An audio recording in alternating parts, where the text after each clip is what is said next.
On the TMEA All-State 8 Bassoon Etudes, number 1, the Mildy Concert Studies, number 2, we have these strange markings after meno. This is in the 5th line, measure 9 and 10. These little squiggles, they kind of look like lightning bolts. A lot of people mistakenly think these are trills, but they're actually called mordents. And a mordent is very similar to a trill. We're going to move up and then back down, but only once, where a trill we would just keep doing it a whole bunch of times.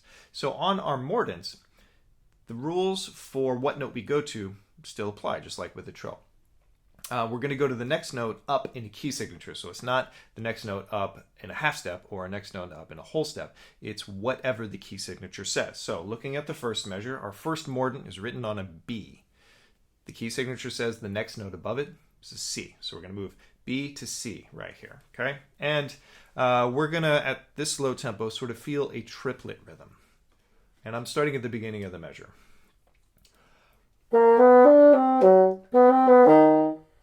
Right, so you felt that triplet, bum, da dee da dum, right? It evens up the fingers at the moment.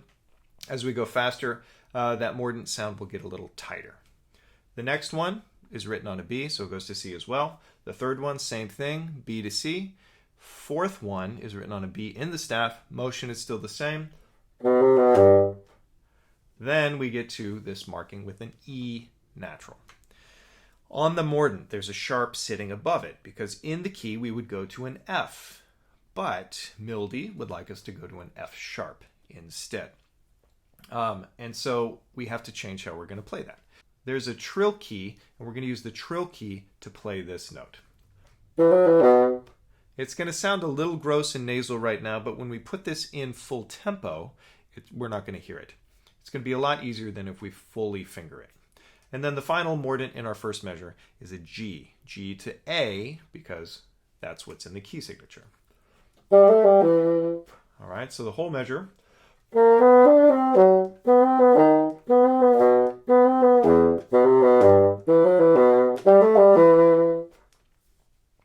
In the second measure, measure 10, now we have tenor clef notes. And the first mordent, or first, second, third mordents are all written on an E. So the next note in the key signature goes to F. So each one is just like that.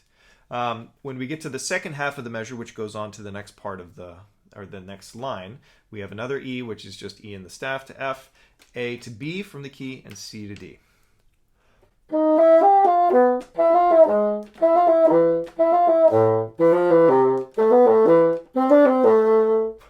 Be sure that you recognize where the clef change happens at the end of the line, so that when we go to finish the measure on the second line, we are now in bass clef. Okay. So a mordent is like a singular trill.